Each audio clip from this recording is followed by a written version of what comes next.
Time now for the political analysis of Fromm and Fuller. Al Fromm, former political advisor to President Bill Clinton, and Craig Fuller, former political advisor to both President Ronald Reagan and George H.W. Bush. Good afternoon, all. Hey, Al, I'd like to start with you. The $15 minimum wage debate is an interesting one in Washington these days. It seems like President Biden is very much supportive of it. But I did notice that he was accepting taking it out of the COVID relief bill that's in front of the Senate right now. And there seems to be some opposition even within the Democratic Party about this kind of phased in increase that it could mean, at least based on some studies, a significant drop in employment, somewhere in the area of 1 to 1.5 million, to be more precise. What do you think is the chances of a 15-hour minimum getting passed this year? I suspect that in the end, we're going to get some sort of a minimum wage increase this year. You know, the minimum wage is a very popular issue because on the surface, it seems very simple. You know, people ought to be paid a fair wage for their work. You know, even workers who aren't affected by the minimum wage like it because it lifts the whole wage base. That's why organized labor is so much behind it. You know, so in a sense, who can be against it? And but in fact, it's a very complicated issue. For example, it's attractive to a lot of people because it doesn't add to the deficit. Private business pays for it, but on the other hand, we all pay for it in a sense because if they raise their prices, you know, we all have to pay. We all have to pay them. And you know, a long time ago in 1989, my think tank did what was a landmark study on the minimum wage and found that, ironically, back then it was almost regressive for poor people because the country was so upwardly mobile in the 80s and 90s that a lot of minimum wage workers were not from poor families. They were from families, they were third earners. And as a result, the lifting of prices actually hurt some poor people. But so where should we start? We should start with a simple principle that in the richest country in the world, nobody who works year-round, full-time year-round to support a family ought to be poor. And then the question is how to achieve that. As I said back when we studied it before, the demographics were not so good for the minimum wage, and that's why the Clinton administration proposed the expansion of the earned income tax credit by family size, which worked out to be, I think, the largest and probably most successful anti-poverty program to that point and maybe even since. But now the demographics are different for the minimum wage. So there's a much stronger case for raising it because the country isn't as upwardly mobile. But even with the fact that more people depend on it for basic income, still a third of minimum wage earners have incomes of over 60 grand a year, or from families with incomes of over 60 grand a year. So the EITC is probably still a more targeted and efficient way to reach the anti-poverty goal. And in addition, Mitt Romney has proposed a child tax allowance or tax credit, which probably ought to be in the mix as well.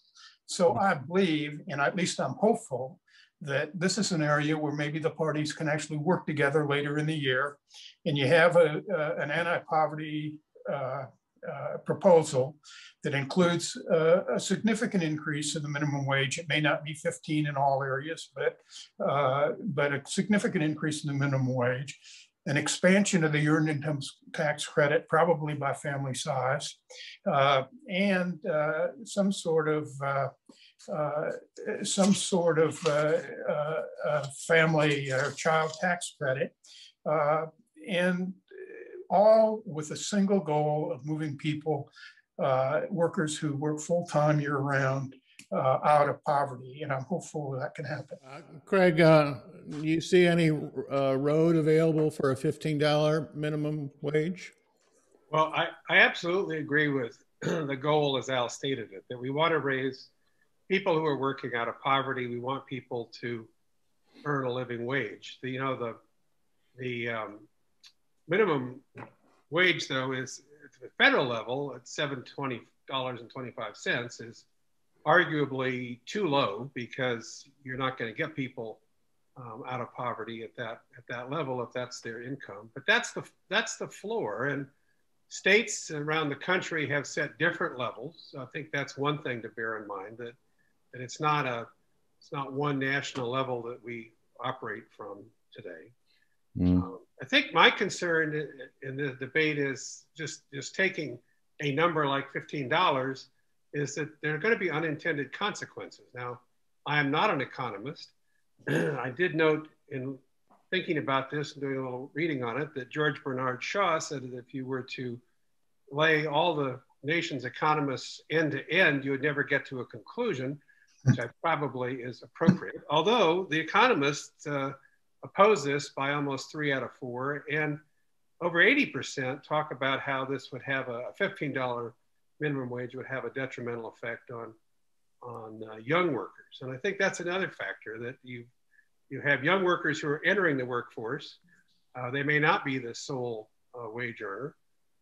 And to some extent, if this goes too high too fast, they might find that those jobs aren't available. And the sense is that if you're going to be earning $15 an hour, some of the requirements are going to be greater. So I think before we almost double this, we need to better understand what the unintended consequences could be. And then, as Al did, look at other steps that could be taken to help lift people out of poverty. So I have a feeling this is going to get more complicated before it gets resolved. But I suspect that with this president and with the congressional leadership that's in place over the course of the year, the issue is going to be addressed. And I frankly think, as Al again suggested, that some bipartisanship here and taking a first step is the right way to go, with further steps to follow once we better understand what the consequences are. Craig, sticking with you, it was interesting to note that the House of Representatives passed, at least by a thin majority, a new Voter Right Act. At the same time that states like Georgia and Texas are actually considering bills that would remove some existing voter rights, like voting on Sundays or automatic voter registrations. Who's going to win this battle before the 2022 election? Well, I've always believed, and I know it's shared with this group, that voting is a sacred right in this country. I've never been comfortable when either side begins to figure out how to, shall we say, game the system a little bit, thinking it's going to be to their advantage. It isn't always the case, by the way, that it's to their advantage, but they pass laws thinking it might be to their advantage. I think what we really do need to do, and as you're suggesting, fairly swiftly before we get closer to 2022's elections, is figure out how to almost modernize the process. You know, and voters are already doing this. Larger and larger numbers of voters are voting early. They're using technology. They're using techniques that, frankly, are much more the way they live their lives, by ordering things online and that sort of thing. So we need to protect the integrity of the voting process.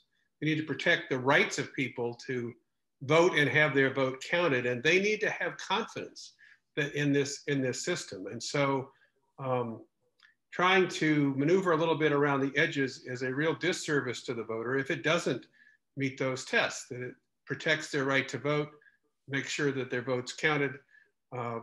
That's got to be the ultimate. And I don't know whether it takes a commission to take another look at this, a bipartisan commission, but I would be personally much more confident and comfortable if some wise people on a bipartisan basis would get to work rather quickly and figure out how we can have a more certain system in place for voting in 2022. Al, what do you think of all this? We need to ensure the integrity of the vote. And maybe the first thing we need to do is have some group of leading citizens who have real authority, but are bipartisan, affirm the results of the last election, because that seems to be the root of a lot of the objectives. But what Craig said is really important, because you always have unintended consequences when you try to do long-term reforms, systemic reforms for short-term political gains. And I can see a situation now where, the Republicans seem to be hell-bent on a campaign to suppress voting around the country. There are more than 200 pieces of legislation in state legislatures to make it harder for people to vote. That's crazy. The Bush family, with whom Craig has been associated, has pretty good record of winning Latino votes. And rather than try to make it harder for new voters to vote, they ought to have a campaign to figure out how they're going to appeal to them. A lot of reasons Latinos ought to vote Republican, and in a lot of cases in the last election, they did. So, but on the other hand, we've got to make sure that some of the great institutions of democracy, which have really become almost an anachronism, is because of the rapid change in demographics in the country as a whole and technology, are modernized. I think this is right, in the 20th century, there were 25 presidential elections, and not one of them was the electoral college vote winner different than the popular vote winner. We've had 5 so far in this century, and 2 of them have had a different winner in the electoral college and the popular vote, and it's getting worse because George Bush's election in 2000 was essentially a tie in both, but in 2016. You had a 2 or 3 million vote difference in the popular vote. And we came within 45,000 votes of having a repeat of that with a 7 million vote victory in the popular vote. In the Senate, they're 50-50 in the Senate, but the Republican senators represent, I think, something like 40 to 42 or 3% of the population. You're probably not going to change the Senate. Maybe we ought to break California up into 20 states and then it sort of even out the number of senators.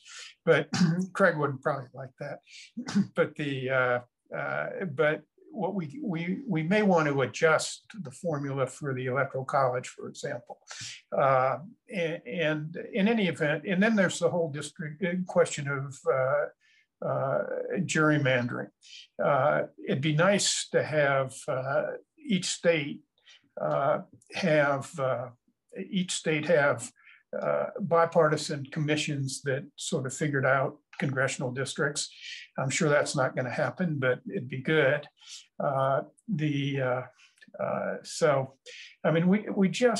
We need basic reforms.